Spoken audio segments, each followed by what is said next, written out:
Good afternoon and नमस्कार to all of you. कल आपसे बात हुआ था। आज एक थोड़ी सी एजुकेशनल टाइप की वीडियो डालूँगा। कोशिश करूँगा छोटी ही रहे, क्योंकि सीधी सी बात है, बहुत एग्जॉस्टिव स्टडी में अगर चले जाएंगे तो फिर एक एक पैटर्न में एक एक दो दो घंटे लगेंगे। तो आज टर्मिनल और ट्रेंडिंग दो टाइप के इम्पल्सिस के बारे में बात करेंगे। मेरा मकसद ये है कि जब मैं ये बात को आपके साथ कभी वीडियो एनालिसिस में रेगुलर बेसिस पे बात करूँ, तो हमारे जितने भी सब्सक्राइबर्स हैं उनको ये पता होना चाहिए, या उनको इतना जानकारी ज़रूर हो जाए कि जब मैं ये बता रहा हूँ तो इसका मतलब क्या है। ये इसके लिए स्लाइड वगैरह मैंने कुछ बनाई नहीं है, थोड़ा आलसी हूँ इस मामले में। देखिए, कुछ बातें मैं पहले आपसे शेयर कर लूँ। रोज़ एनालिसिस में ही घूमता रहता हूँ। एक्चुअली मैं इसमें सिर्फ एक शौक के कारण जुड़ा हूँ। आई एम जस्ट जिसको बोलते हैं नॉन प्रोफेशनल इन दिस।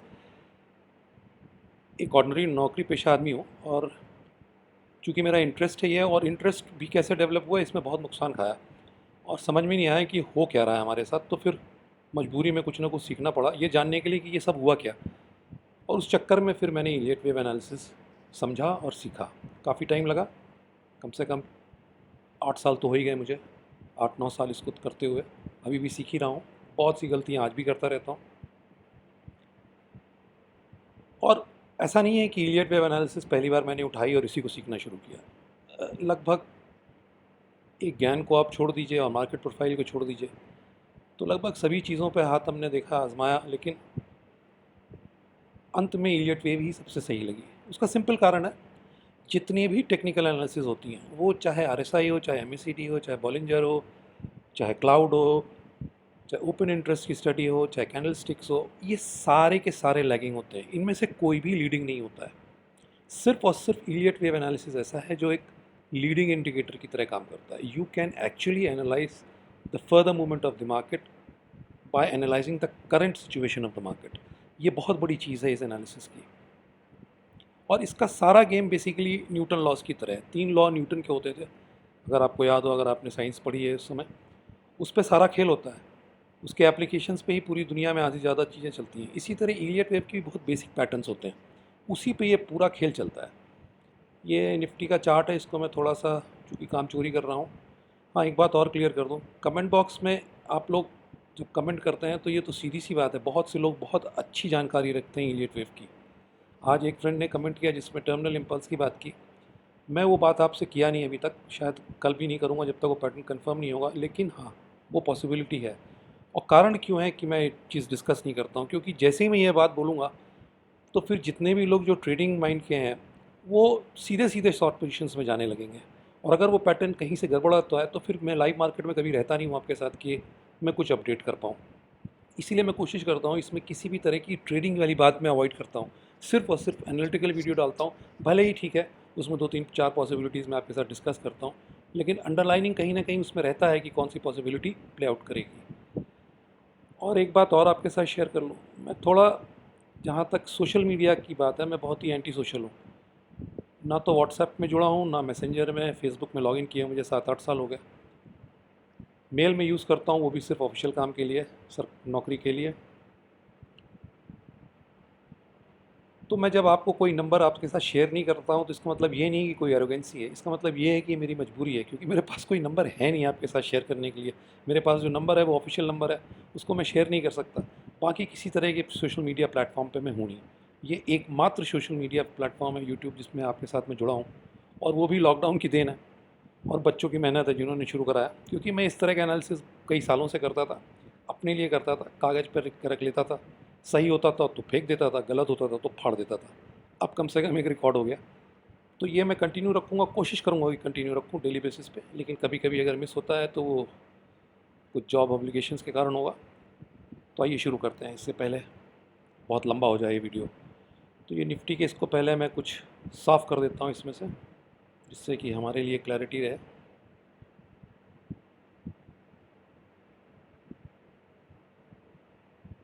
अब ये मैदान हमारे लिए साफ़ हो गया। तो आइए इसी से अपना पैटर्न ले लेते हैं जिसके बारे में हमें डिस्कस करना है। 1 2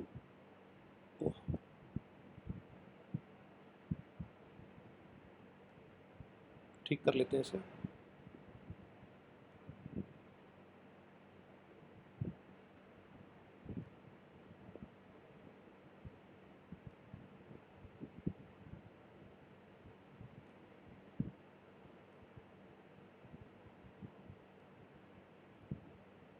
देखिए, एक ये पैटर्न है जिसकी मैं हमेशा आपके साथ जिक्र करता हूँ। ये है ट्रेंडिंग इम्पल्स। उसको आप थोड़ा छोटा कर लें, कोई दिक्कत नहीं है। ये 1 2 3 4 5 ये इस पैटर्न का मूव होता है। ये हमेशा ट्रेंड के साथ चलता है। ये पैटर्न जिस ओर है उसी ओर ट्रेंड है। That is why they are known as trending impulses and they move in 5 waves, 1 2 3 4 5। One step forward, one step back, one step forward, one step back, and then finally the termination point. ये होती है terminal impulse. जब भी market कोई trend लेता है, अगर ऊपर की ओर लेगा तो इस तरीके से ये बनेंगी, अगर नीचे की ओर मूव लेगा तो इसको आप रिवर्स कर लीजिए, इस तरीके से ये बनेंगी। इलियट वेव के बेसिक पैटर्न में एक ये पैटर्न है और दूसरा पैटर्न है ए, बी एंड सी। ये भी इसके नीचे भी जा सकता है, उसको हम इरेगुलर बोलते हैं, लेकिन उसके बारे में जिक्र नहीं करेंगे, नहीं तो वीडियो बहुत ही लंबा हो जाएगा। तो ये दो बेसिक पैटर्न है, पूरा इलियट वेव थ्योरी इसी पे बेस्ड है। इन्हीं के परम्यूटेशन और कॉम्बिनेशन से हम सारे पैटर्न्स को स्टडी करते हैं, सारे पैटर्न्स इन्हीं पे बनते हैं, इस करेक्टिव मूव और इस इम्पल्सिव मूव के कॉम्बिनेशन में। इनके अपने कैरेक्टरिस्टिक्स होते हैं जो मैं भी आपके साथ डिस्कस करूँगा। यहाँ देखिए, ये करेक्टिव मूव है। ये जो ए वेव है ये या तो खुद ए बी सी हो सकती है, इसी पैटर्न की बनी हुई हो सकती है, या 1 2 3 4 5 की बनी हुई हो सकती है। बी वेव जो है ये सिर्फ और सिर्फ ए बी सी पैटर्न से ही बन सकती है, इसमें 1 2 3 4 5 का कोई रोल नहीं है। और जो सी वेव है हमारी, ये 1 2 3 4 5 से बनेगी इस तरीके की, या टर्मिनल इम्पल्स से बनेगी। अभी हम टर्मिनल इम्पल्स आपके साथ बनाएंगे, इसका वेरिएशन है वो आपको समझ में आ जाएगा। रही बात यहाँ पे इस पूरी वेव में ए बी सी का कोई मतलब नहीं है, यहाँ कोई मतलब नहीं है, यहाँ कोई मतलब नहीं है। ये जो नीचे की तरफ करेक्टिव मूव्स हैं, अप मूव्स ट्रेंड के साथ जाएंगी और उनको काउंटर मूव उनको करेक्ट करेंगी, just reverse the trend. Trend के रिवर्सल में जो मूव्स आती हैं वो काउंटर मूव्स हैं, वो करेक्टिव मूव्स कहलाती हैं, जैसे ये 2 और 4। और अप मूव हमारी जो ट्रेंड कर रही हैं वो है 1 3 एंड 5। ये सारी 2 और 4 जो हमारी वेव्स हैं वो इस तरह के पैटर्न के कॉम्बिनेशंस में बनेंगी। ये है इसका सिंपल सा फंडा। अब इसी इम्पल्स का एक वेरिएशन है which is known as a terminal impulse. उसमें सिंपल सी बात होती है, 1 2 we get a 3, this 4th here and then 5th। आप गौर कीजिए, इसमें 1 यहाँ है, 2 यहाँ है, 3 यहाँ है, 4 यहाँ है। 4 1 की टेरिटरी में कतई नहीं आएगी, it will never move in to the territory of 1। ये ट्रेंडिंग इम्पल्स की कैरेक्टरिस्टिक है। और टर्मिनल इम्पल्सेस में 4th वेव हमेशा 2nd वेव की टेरिटरी में आएगी ही आएगी, ये इसकी कैरेक्टरिस्टिक है। और पहली बात। दूसरी बात, यहाँ पे ये जो स्ट्रक्चर है इसका 1 का, ये सिर्फ इसी का छोटा फॉर्म हो सकता है। दैट मीन्स ये पूरी वेव भी 1 2 3 4 5 इसी का मिनिएचर स्ट्रक्चर होगा इसके अंदर, इसमें भी इसी का स्ट्रक्चर होगा, इस वेव में भी इसी का स्ट्रक्चर होगा। That means all the up trending moves will have an internal count of 1 2 3 4 5, here also, here also, here also. But here all up moves and all down moves, they will have an internal structure of A B C. That means there will be no 1 2 3 4 5 here, there will be no 1 2 3 4 5 here, there will be no 1 2 3 4 5 here. Every move in this entire terminal impulse will be a ABC combination. That is absolutely essential. अब इसको terminal क्यों बोलते हैं? देखिए, terminal सीधी सी बात है, and के लिए बोला जाता है। कोई चीज़ जब एंड होती है, that is what is known as terminal.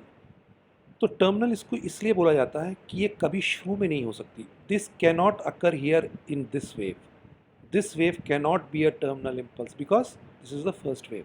इसका नाम ही टर्मिनल है। तो ये कहाँ हो सकती है? ये यहाँ हो सकती है। 5th वेव टर्मिनल हो सकती है। और कहाँ हो सकती है? मैंने आपसे बताया था कि ये 1 2 3 4 5 का स्ट्रक्चर होता है। ये भी लास्ट मूव है इसका। A is the first move, B is the second move, C is the third move, the last move of this pattern. So this impulse can occur here also. So C can be a trending impulse and C can be a terminal impulse. Any move which is the last move of a pattern, which can be an impulse, can easily be a trending impulse or a terminal impulse. So I think you have I am clear कि what is terminal and what is trending. सीधी बात है boss, सारा खेल 1 2 3 4 5 का है। इसके सारे इंटरनल स्ट्रक्चर्स जो अप मूव जा रही है, जो ट्रेंडिंग इसमें मैं दिखा रहा हूँ, वो 1 2 3 4 5 होंगे, 1 2 3 4 5 होगी और 1 2 3 4 5 होगी। ये जो डाउनवर्ड करेक्टिव काउंटर मूव्स हैं, ये सारी ABC के कॉम्बिनेशन होंगे। यहाँ पे सारा का सारा स्ट्रक्चर ABC होगा, चाहे वो ऊपर का हो चाहे नीचे का हो। और फोर्थ वेव हमारी सेकेंड वेव के जोन में यहाँ हर हालत में आएगी, लेकिन यहाँ नहीं आएगी। अब कुछ कैरेक्टरिस्टिक्स, जब आप ट्रेंडिंग इम्पल्स की बात करते हैं तो पहली कंडीशन जो मैंडेटरी होती है कि फोर्थ वेव और सेकेंड वेव कोई भी कॉमन टेरिटरी शेयर नहीं करेंगे, पहली कंडीशन। दूसरी कंडीशन, थर्ड वेव जो हमारी है, ये फर्स्ट जो भी हमारी ट्रेंडिंग मूव्स हैं, इसमें कौन सी ट्रेंडिंग मूव्स हैं जो मैंने आपसे डिस्कस किया अभी, 1 3 and 5, these are the trending moves which are moving along the trend. Trend हमारा ऊपर का है इसमें जो हम एनालाइज कर रहे हैं। सो जो ट्रेंडिंग मूव्स है हमारी 1 3 एंड 5, और ये थर्ड मूव जो है इसकी, it can never be the shortest move. Yes, it it it will not be the longest move always. ये हमेशा सबसे लंबी मूव नहीं होगी। जब मैं लंबी की बात कर रहा हूँ तो प्राइस के हिसाब से कर रहा हूँ, टाइम के हिसाब से नहीं। सबसे लंबी प्राइस वाइज मूवमेंट ये हो ना हो, ये ज़रूरी नहीं है, लेकिन ये सबसे छोटी नहीं हो सकती, ये अनिवार्य है। दिस इज़ एब्सोल्युटली कंपल्सरी कि this will not be the shortest wave out of 1 3 and 5, no way. And the first condition, the fourth wave will never enter into the territory of the second wave for a trending impulse. In terminal impulse, it has to enter. अब तीसरी condition जो आपको, जो traditional Elliot waves हैं उसमें शायद ये conditions नहीं मिलती हैं, लेकिन मैं आपको बता दूं इलियट वेव के बहुत से मॉडिफिकेशंस हैं। एक तो इलियट वेव है जो आर एन इलियट साहब की है, फिर उसके बाद न्यू वेव आई जो ग्लेन नीली की है, फिर उसके बाद एक हार्मोनिक इलियट वेव पैटर्न्स भी हैं, उसमें सारा स्ट्रक्चर ही ABC होता है। उसको भी मैंने पढ़ा है, लेकिन वो मुझे ख्याल से लीस्ट कन्विंसिंग है, उसके बारे में बात करनी बेकार है। तो तीसरी कंडीशन जो अनिवार्य है मेरे लिए, जिस एनालिसिस को हम लोग फॉलो करते हैं, उसमें किसी एक ये ट्रेंडिंग मूव को एक्सटेंड होना पड़ेगा। That means either wave 1, wave 3 और wave 5 has to be an extended wave. अब इसका क्या मतलब होता है? इसका सीधा सा मतलब होता है कि कोई एक वेव 1.618% वेव 1 से बड़ी होनी चाहिए, यानी कि it has to be a minimum of 1.618% times of wave 1। This is what you see and read in traditional Elliott wave, but there is a variation in it which I follow. वो ये कहता है कि जो भी सबसे extended wave है आपकी, अगर इम्पल्सिव पैटर्न है, if this has to be an impulse, और जैसे मैंने ये थर्ड वेव सबसे लंबी दिखा रखी है, तो जो थर्ड वेव है, अब मैं थोड़ा सा इसको बड़ा कर देता हूँ वेव 1 को। थर्ड वेव सबसे बड़ी है, इसके बाद अगर आप देखें इस चार्ट में तो वेव 1 बड़ी है। तो मेरे हिसाब से जो मैं एनालिसिस फॉलो करता हूँ, वेव 3 को फिर 1.618 टाइम्स वेव 1 का होना चाहिए। That means the next largest wave, the largest wave of the entire move has to be 1.618% of the second largest wave. In this case, it is wave 1. If we shorten it and we extend wave 5, then this has to be now 1.618% of wave 5, the next largest wave. और traditional unit wave analysis में क्या है कि they are restricted to wave 1. That means the extended wave has to be 1.618% of wave 1. But I don't see that theory working anymore. It has to be 1.618% when compared to the second largest wave of the move. इन तीनों में से जो सबसे लंबी move होगी वो 1.618% होगी second largest move के। ये अनिवार्य है, अगर ऐसा नहीं होता है तो आप अच्छी तरह जान जाइए कि ये इम्पल्स नहीं है, भले ही आपको कितना ही लगे। देखिए, आपको पता है, एक जनरल नॉलेज है ये कि दुनिया में जो चीज़ सबसे अच्छी होती है, सबसे ज़्यादा उसके इमिटेशंस होते हैं, फर्स्ट कॉपी सबसे ज़्यादा उसकी बनती है। सबसे powerful move Elliot wave analysis में इम्पल्सेस होती हैं, तो इसकी डुप्लीकेट भी बहुत मिलते हैं आपको पैटर्न में। अब आइए इस पे, इसमें कोई भी वेव 1.618% नहीं एक्सटेंड करेगी। ये एक्सटेंशन थ्योरी यहाँ लागू नहीं होगी। सिर्फ और सिर्फ एक रूल इसमें लागू होगा, still this third wave will not be the shortest wave. First wave extend करती है, फिफ्थ वेव एक्सटेंड करती है, कोई भी करे, लेकिन ये शॉर्टेस्ट नहीं होगी। और ऐसे स्ट्रक्चर में अमूमन आपको थर्ड वेव एक्सटेंशंस नहीं मिलते हैं, यानी कि थर्ड वेव सबसे लंबी वेव नहीं होती है, आइदर वेव 1 और आइदर वेव 5 होती है, but it will not be the shortest wave. Third can never be a shortest wave, no matter what kind of impulse you are seeing, whether a trending or a terminal. This cannot be the shortest wave. अब मैं आपको थोड़ा सा इसका practical बताता हूँ कि क्या है। ये जो फर्स्ट वेव है, इसको सेकेंड वेव रिट्रेस करती है, इसके नीचे नहीं जा सकती है। अमूमन जिस एनालिसिस को मैं फॉलो करता हूँ उसमें ये 61.8% से ज़्यादा रिट्रेस नहीं करना चाहिए। अगर उससे ज़्यादा करती है तो या तो आप पैटर्न गलत मार्क कर रहे हैं, या तो जिसको आप वेव 1 समझ रहे हैं वो इम्पल्स है ही नहीं, वो ए वेव है। पहली चीज़। जो फोर्थ वेव है ये यूजुअली 38 to 50% रिट्रेस करती है वेव 3 को, उससे ज़्यादा ये नहीं करती है। जब मैं ये बातें बता रहा हूँ तो this applies to mostly 80% of the cases. 20% अपवाद होते हैं, वो फिर कभी आपके साथ डिस्कस होगा, क्योंकि वो केस वाइज केस ही डिस्कस हो सकता है। ये फोर्थ वेव 38 to 50% अमूमन रिट्रेस करती है, और यूजुअली थर्ड वेव्स ही एक्सटेंड करती हैं इम्पल्सेस में। Usually around 70 to 75% of the times you find the third wave extensions.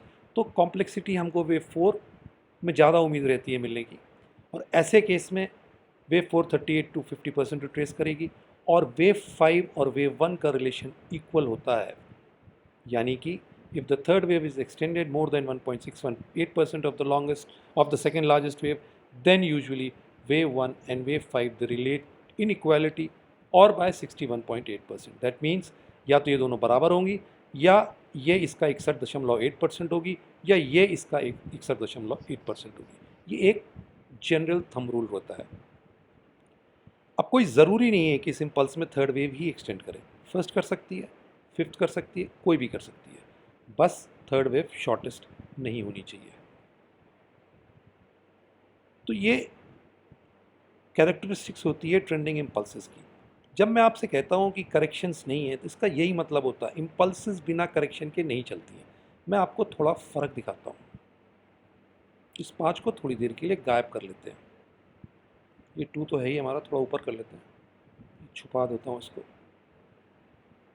मान लीजिए ये मूव यहाँ तक का है, अब इस मूव को मैं बढ़ाता हूँ। ये सी वेव का कोई धर्म ईमान नहीं होता। ये 61% 38% ऑफ वेव ए से लेके 261% ऑफ वेव तक जा सकती है, तब भी ये करेक्टिव रहेगी बॉस।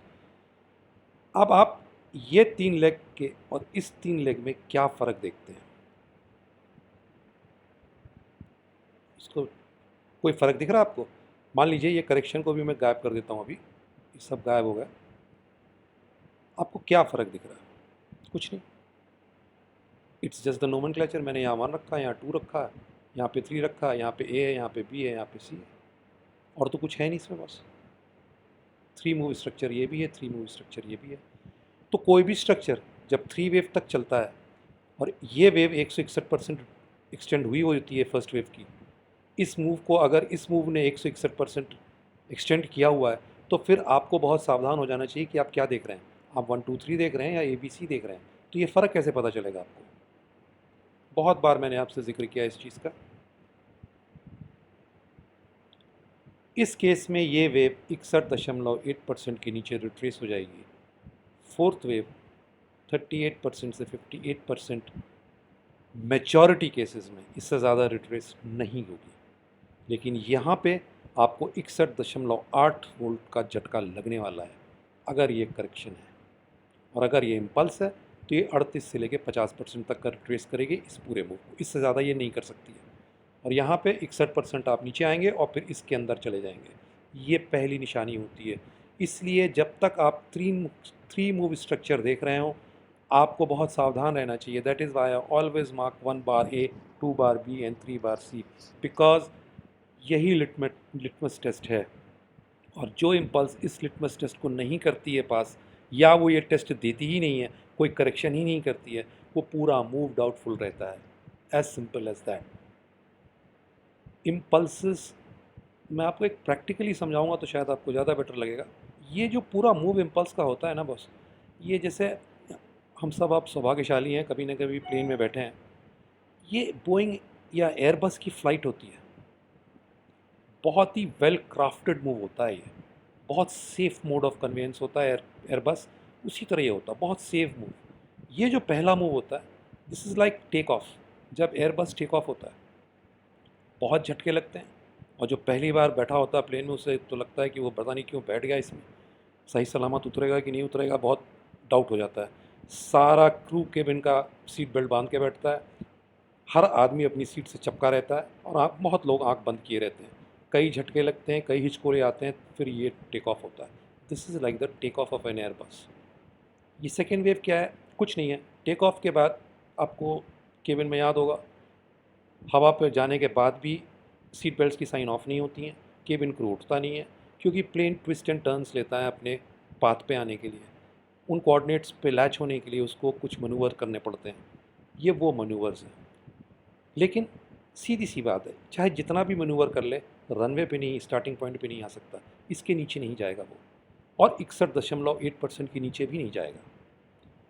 तो ये वो है twisting and turning after take off, जिसमें एयरक्राफ्ट अपने फाइनल जर्नी के लिए लैच होता है। और फिर ये वो मोड है जब आपकी केबिन क्रू खड़े हो जाते हैं, सीट बेल्ट्स खुल जाती हैं, सीट बेल्ट्स की लाइट्स ऑफ हो जाती हैं, और क्रूज़ मोड में एयरबस चला जाता है। उसके लॉन्ग लाइट्स फिक्स होते हैं, ऑटो पायलट मोड एक्टिवेट हो जाता है मोस्ट केसेस में, और केबिन क्रू से लेके पैसेंजर्स से लेके सभी कोई आराम से सो सकते हैं। और बहुत लोगों को तो पता भी नहीं चलता है कि वो प्लेन में है या ज़मीन से 30,000 फीट की ऊंचाई पर जा रहे हैं। ये वो मोड है। This is the wave, this is the third wave. अगर आपने साल में 4 थर्ड वेव्स पकड़ ली तो आपको नौकरी करने की ज़रूरत नहीं है। ये बिल्कुल पक्का है। इसमें आपको कुछ नहीं करना है। आपने जो लॉन्ग लाइट्स पायलट डालता है प्लेन में, उसी तरह आपको अपने टारगेट्स डाल देने हैं। 80% of the cases, 1.618% of this wave it has to achieve, it will achieve. आपको कुछ नहीं करना है। बीच में ख़राब मौसम आता है, थोड़े बहुत हिचकोले लगेंगे, लगने दीजिए, आपको कुछ नहीं करना है। ये चलती रहेगी और अपने पॉइंट पे पहुंचेगी ही पहुंचेगी, वो टारगेट अचीव करेगी ही करेगी। ये वो क्रूज़ मोड होता है इलीट वेव में। इसके बाद ये फोर्थ वेव है। अब ये सीधी सी बात है, मान लीजिए आप हैदराबाद से दिल्ली आ रहे हैं, और दिल्ली में शाम को बहुत ट्रैफिक रहता है, तो प्लेन सर्कल करता रहता है ऊपर। ये वही चीज़ है, यहाँ पे टाइम डिके करता है मार्केट, हाइट लूज़ करना शुरू करता है, लेकिन बहुत रैपिड डिक्रीज़ नहीं होता है, क्रैश नहीं होता है, धीरे धीरे करके आता है। आपको पता भी नहीं चलता है कि हाइट लूज़ कर रहा है, डिसेंडिंग मोड में जा रहा है, और कहाँ घूम रहा है। वो हो सकता है दिल्ली का ही चक्कर लगा रहा हो आधे घंटे से, आपको नहीं पता चलेगा। तो ये वो ग्राइंडिंग मूव होती है अक्सर, स्लो एंड स्टडली वो टाइम लूज़ करता है। बेसिकली टाइम टिके करता है, प्राइस बहुत कम टिके होता है, 38 से 50% होता नहीं है कभी इससे ज़्यादा। ये वो मूव है। और फिर दिस इज़ द लैंडिंग। ये अपने टारगेट पे यहाँ पहुँच जाएगा। बिल्कुल सिंपल सा है बॉस। ये बहुत इम्पल्सेस जब भी चलती हैं, मैं आपसे कई बार कहा हूँ, बहुत ही वेल क्राफ्टेड मूव होती हैं, वो दिखती हैं, वो करेक्ट होंगी, बिना करेक्शन के वो जा ही नहीं सकती हैं। यहाँ पे बिना मनूवर हुए आप रूट नहीं पकड़ पाएंगे, और बिना टाइम लूज़ किए हुए, बिना हाइट लूज़ किए हुए, बिना स्पीड लूज़ किए हुए आप लैंड नहीं कर सकते हैं। फिर तो आप क्रैश लैंडिंग करेंगे। This is like a very well crafted move. ये ट्रेंडिंग इम्पल्सेस होती हैं। अब इसकी बात कर लीजिए, ये हेलीकॉप्टर के मूवमेंट्स होते हैं। इसमें यहाँ से लेके यहाँ तक आपकी जान आपके गले में अटकी रहेगी। You will always feel that you have made a mistake by sitting here, by trading this entire move. It will all be up and down, because it is ABC pattern. Everything will go up and down here, and you will always be in a dilemma कि what to do, whether I have made a right decision investing here or not. इस पे बैठ के इस helicopter मैंने गलती की कि नहीं। वर्टिकल टेक ऑफ होता है और वर्टिकल क्रैश होता है, बिल्कुल सीधे सीधे उड़ जाएगा और सीधे सीधे गिर जाएगा। इसमें किसी तरह की कोई टेक ऑफ की ज़रूरत नहीं है, किसी तरह की कोई लैंडिंग की ज़रूरत नहीं है। खड़े खड़े उड़ जाएगा और उड़ते उड़ते नीचे आ जाएगा। ये होती है टर्मिनल इम्पल्स। ये जब ख़त्म होती हैं तो इनकी ख़त्म होने की निशानी बहुत सीधी सी होती है। आप ये ट्रेंड लाइन ड्रॉ कर लीजिए 2-4 की। मार्केट इस ट्रेंड लाइन को तोड़ देगा। आपको पता चल जाना चाहिए तब कि 1 2 3 4 5 आपका ख़त्म हो गया। ये कैसे ख़त्म होता है? ये कोई ट्रेंड लाइन तो तोड़ेगा ही तोड़ेगा, लेकिन ट्रेंड लाइन जब तक टूटेगी उससे मुश्किल से थोड़ी ही देर बाद आपको ये पूरा का पूरा मूव यहाँ तक ख़त्म दिखेगा। यहाँ से यहाँ तक का distance, within 25% of the time that it took to form these 5 waves, it will retrace the entire move within 25% to 50% of the time. आधे से कम टाइम में यहाँ से यहाँ ये मार्केट गिर जाएगा। तो ये हेलीकॉप्टर की तरह होता है, सीधे कूदेगा और फिर सीधे ही नीचे वापस आ जाएगा। तो ये ट्रेंडिंग इम्पल्सेस है और ये टर्मिनल इम्पल्सेस है। इसमें कोई वेव्स एक्सटेंड नहीं होती, इसमें सारी चीज़ें होती हैं। अब आप एक आपको पते की बात बता दूँ, जब भी कोई वेव एक्सटेंड होती है, मान लीजिए ये फर्स्ट वेव को अगर एक्सटेंशन होना है, if this is the wave which is extended, I am not showing it here, but अगर मान लीजिए ये वेव एक्सटेंड है, तो ये गारंटी होगी कि सेकेंड वेव बहुत कॉम्प्लेक्स होगी। अगर सेकेंड वेव कॉम्प्लेक्स नहीं है और आप ट्रेंडिंग इम्पल्स देख रहे हैं, तो फिर फर्स्ट वेव एक्सटेंशन नहीं हो सकता है, बिल्कुल पक्का है ये, इसमें कोई इफ एंड बट की बात नहीं है। इस वेव को बहुत कॉम्प्लेक्सिटी के साथ भरा होना चाहिए अगर वेव वन आपकी एक्सटेंशन हो रही है तो। याद रखिएगा, वेव वन जब एक्सटेंड होती है तो वेव थ्री बहुत ज़्यादा दूर नहीं जाएगी, 100% वेव वन का अचीवमेंट नहीं करेगी वो, और वेव फाइव उससे भी छोटी रहेगी, क्योंकि wave three cannot be the shortest wave. इसी तरह अगर वेव थ्री एक्सटेंड होती है तो wave four usually complex waves होती हैं, usually. If wave three is to be extended wave, then wave 4 is a complex wave, most probably, most usually, but sometimes wave 2 can also be a complex wave। लेकिन अगर wave 5 को extend होना है तो फिर ये अनिवार्य है कि वेव 4 को कॉम्प्लेक्स होना पड़ेगा। when you talk about complexity, it means it has to be more complex than wave 2, it is comparison of these two। तो ट्रेंडिंग इम्पल्सेस की बड़ी इंट्रिंसिक क्वालिटीज़ होती हैं।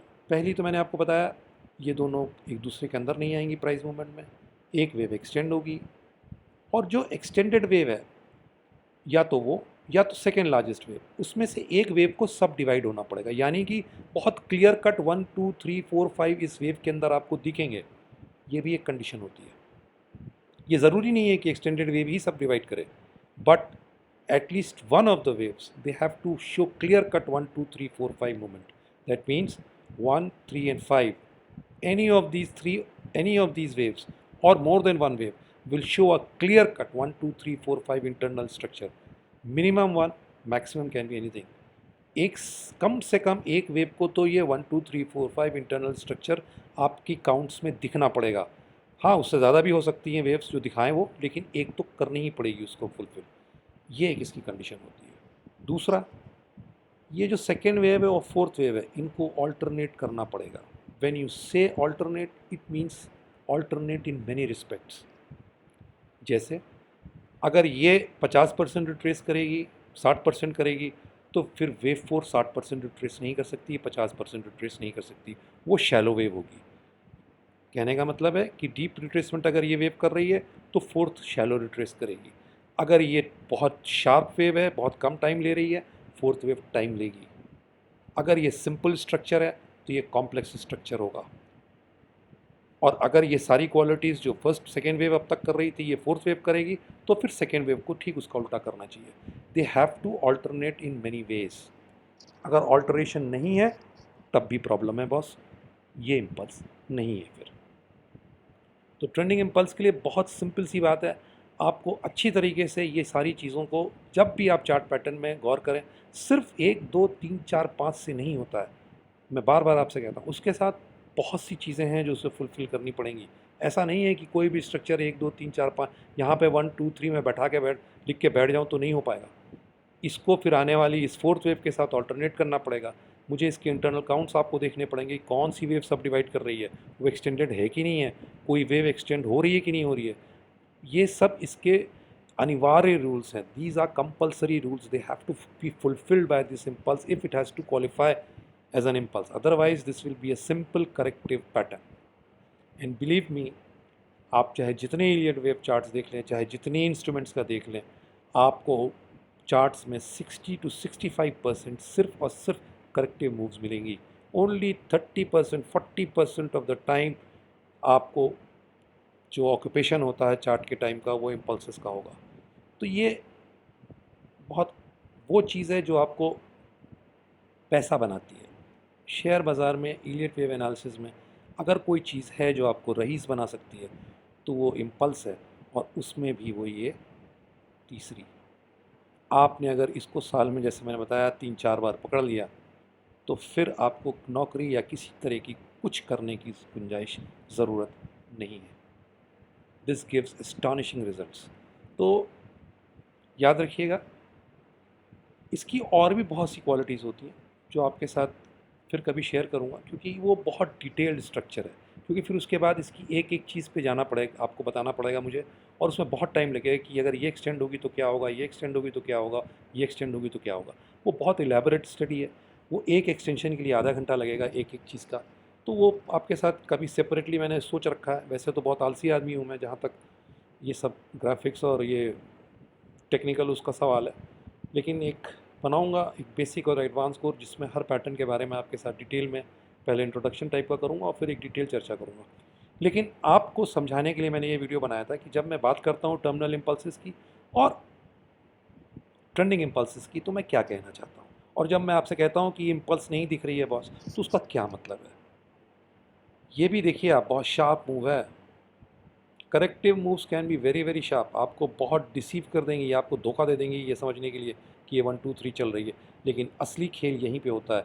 इस पॉइंट का करेक्शन जो इस पॉइंट के फोर्थ वेव से बिल्कुल भिन्न होगा, ये बहुत तेज़ जाएगी। ये दिवाली के अनार की तरह होती है बस। यू नो फ्ला पॉट, एक ट्रैकर होता है दिवाली में भी, you many people burst it, सब कोई चलाते हैं उसको। ये बहुत तेज़ी से ऊपर जाती है लेकिन फिर वापस भी उतनी ही तेज़ी से आती है। लेकिन ट्रेंडिंग इम्पल्सेस ऐसा नहीं करती हैं। ये बहुत ही वेल क्राफ्टेड मूव होता है, हर चीज़ इसकी डिफाइंड होती है। ये कोई भी चीज़ इसमें अनडिफाइंड नहीं होती है। और ट्रेंडिंग इम्पल्सेस मैंने आपको बताया, जितनी तेज़ी से जाएंगी उतनी तेज़ी से वापस आएंगी, सीधे सीधे यहीं वापस आएंगी, इसके पहले ये रुकेंगी नहीं। और इसमें सारा स्ट्रक्चर ABC होता है। 1 2 3 4 5 इसमें कहीं नहीं मिलेगा आपको। और इसमें ABC आपको सिर्फ सेकेंड वेव और फोर्थ वेव के कॉम्बिनेशन में मिलेगा। तो वीडियो लंबा होता जा रहा है मेरे ख्याल से। अब इतना तो मैंने आपको बता दिया है कि जब मैं आइंदा आपसे कभी डिस्कस करूँगा कि ये टर्मिनल वेव है या ट्रेंडिंग इम्पल्स है, तो आप समझ लेंगे कि मैं क्या कह रहा हूँ।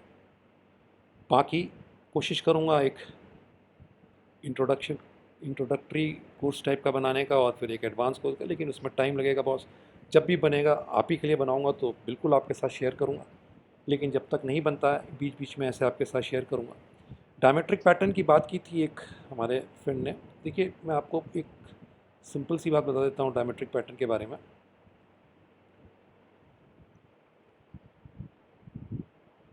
इसमें ट्रेंड लाइन लेना पड़ेगा।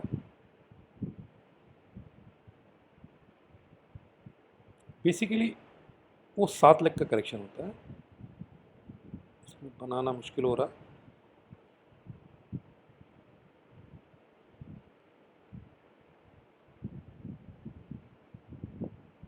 यही सब प्रॉब्लम होती है बस, इसीलिए मैं बहुत सोचता हूँ कि इसको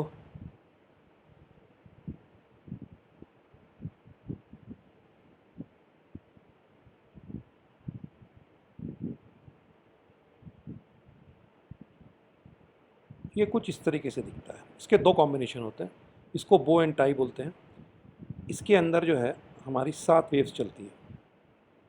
7 वेव तो यहाँ है नहीं, चलिए इसी से काम चलाते हैं।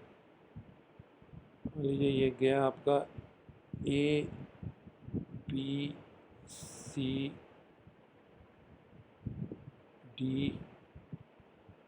देना E।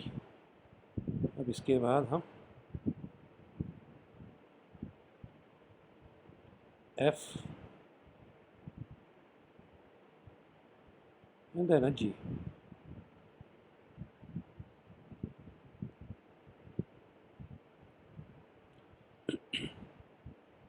इसको आप यहाँ रख लीजिए, कोई इशू नहीं है, जहाँ मना है वहाँ रख लीजिए।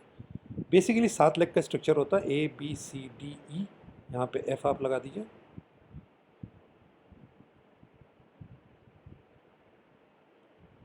इसको कैप्स लॉक कर देता हूँ, नहीं कन्फ्यूजन हो जाएगा।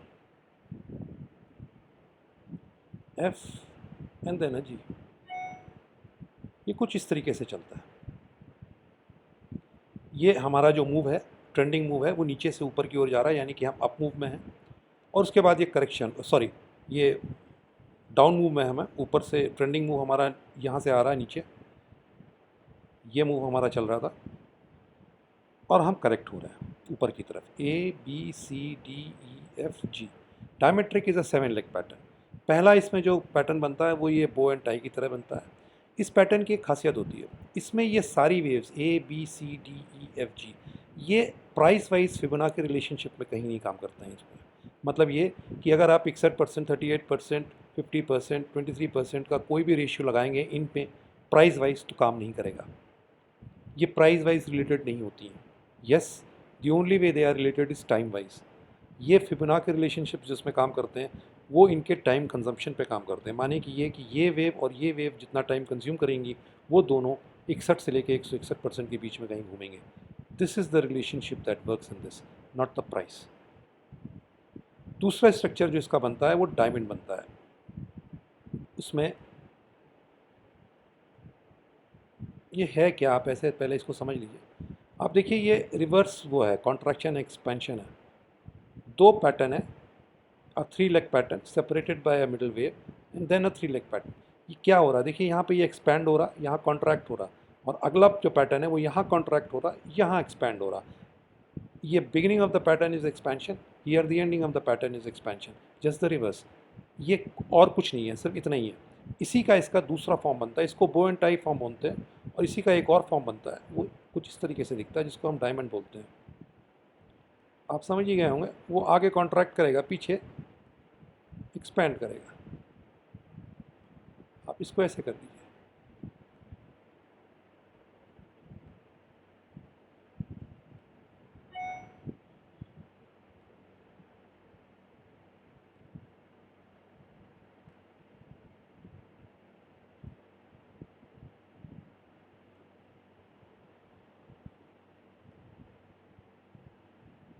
यहाँ पे कॉन्ट्रैक्ट कर रहा है, यहाँ एक्सपैंड कर रहा है, ये पैटर्न यहाँ पे एक्सपैंड कर रहा है, यहाँ कॉन्ट्रैक्ट कर रहा है, यहाँ बिगिनिंग में कॉन्ट्रैक्शन है, यहाँ एंडिंग में कॉन्ट्रैक्शन है। This looks like a diamond pattern. तो दो वेरिएशंस इसके होते हैं, एक ये डायमंड और एक बो एंड टाई। दोनों में प्राइस वाइज ये वेव्स फिबोनाची रेशियो से रिलेट नहीं होती हैं, सिर्फ टाइम वाइज रिलेट होती है। ये एक कॉम्प्लेक्स करेक्शन है। ये यूजुअली आपको एक्स वेव्स में मिलेगा या आपको फोर्थ वेव में कहीं दिखेगा। बहुत कम टाइम होगा जब आपको ये सेकेंड वेव, लेकिन है करेक्शन ये, तो ये कहीं भी हो सकता है, लेकिन जो प्रोबेबिलिटी है वो सेकेंड वेव में इसकी होने की बहुत कम होती है। तो इसमें बाकी जो इसके इंटरनल काउंट्स होते हैं वो सिर्फ और सिर्फ ABC होता है। कोई भी पैटर्न करेक्टिव होता है उसके इंटरनल स्ट्रक्चर सिर्फ और सिर्फ ABC होते हैं और कुछ नहीं होते। तो ये सारी वेव्स ABC के कॉम्बिनेशन में बनेंगी। हाँ, इसका जो अंत में शेप आएगा वो इस तरीके से आएगा। तो ये तो डायमेट्रिक पैटर्न है। इसकी ख़त्म होने की निशानी सीधी सी बात है, जी वेव ख़त्म होने के बाद जब भी ख़त्म होगी तो आपको क्लियर कट सिग्नल मार्केट देगा। जो भी मूव, अब ये नीचे का ट्रेंडिंग मूव था, ये ऊपर का करेक्शन था, तो इसके ख़त्म होने के बाद नीचे का मूव आना चाहिए यहाँ पे, और वो नीचे का मूव इस नीचे के मूव से, इस नीचे के मूव से बहुत शार्प होगा। इन तीनों नीचे की वेव से बहुत शार्प होगा, बहुत कम टाइम में वो इन तीनों मूव से सबसे बड़ी मूव को बराबर का मूवमेंट यहाँ देगी। यहाँ पे अगर सी वेव, ये डी वेव हमारी सबसे लंबी आपको दिख रही है, तो जैसे ही ये पैटर्न यहाँ पूरा होगा नीचे की ओर हम जाएंगे, और सबसे लंबी वेव डी, इसके बराबर का प्राइस मूवमेंट सबसे कम टाइम में करेंगे इन तीनों नीचे जाती हुई वेव्स के तुलना में। यानी कि बी वेव से कम टाइम लेंगे, डी वेव से कम टाइम लेंगे, एफ वेव से कम टाइम लेंगे, और प्राइस वाइज हम सबसे बड़ी वेव का पूरा मूवमेंट कर जाएंगे जो डी वेव है। यानी कि डी वेव का पूरा प्राइस मूवमेंट हम नीचे की ओर दे देंगे सबसे कम टाइम लेके।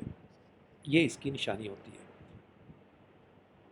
तो बहुत लंबा हो गया वीडियो वैसे भी है, तो चलिए इतना बहुत है मेरे ख्याल से, और कोशिश करूँगा बीच बीच में ऐसे थोड़े बहुत इंट्रोडक्शन आपको शेयर करने के लिए, लेकिन बहुत ज़्यादा नहीं हो पाएगा। जो बात है वो उसमें कोई वो नहीं है, लेकिन मैं बनाने की कोशिश करूँगा एक इंट्रोडक्टरी कोर्स और फिर एक थोड़ा एडवांस कोर्स। लोगों ने पूछा था मैं किसी तरह की अभी कोई कोचिंग या इस तरह की ऑनलाइन किस तरह का कुछ करता हूँ। इनफैक्ट मैं किसी तरह प्रोफेशनली इसमें जुड़ा ही नहीं हूँ इस पूरी चीज़ से। ये बिल्कुल शौकिया है मेरा, और लॉस खा खा के सीखा है इसको। तो जो सीखा है वो आपके साथ शेयर करने की कोशिश करता हूँ, और अवॉइड करता हूँ कि किसी तरह की कोई ऐसी बात कहूँ मैं अपने वीडियो में जिससे कि आप ट्रेडिंग के लिए थोड़ा उत्सुक हो जाएं, क्योंकि उसमें अगर कोई दिक्कत आती है तो लाइव मार्केट में कभी मैं रहता नहीं हूँ कि आपको गाइड कर पाऊँ या आपको बता पाऊँ कि ये पैटर्न निगेट हो रहा। सिर्फ और सिर्फ इतना ही सही कारण है। और नंबर इसलिए नहीं शेयर कर पाता हूँ क्योंकि है ही नहीं, तो मैं शेयर क्या करूँ, मैं किसी सोशल प्लेटफॉर्म पर हूँ नहीं। हाँ, जैसे ही मैं जुड़ूँगा, हो सकता है बहुत जल्दी जुड़ूँ, क्योंकि धीरे धीरे जब हम लोग बढ़ेंगे अपने चैनल में तो ये सब चीज़ें भी करनी पड़ेंगी। तो ज़रूर करूँगा और फिर आपके साथ शेयर भी करूँगा। लेकिन तब तक बियर विद मी, और नेक्स्ट वीडियो तक नमस्कार, जय हिंद।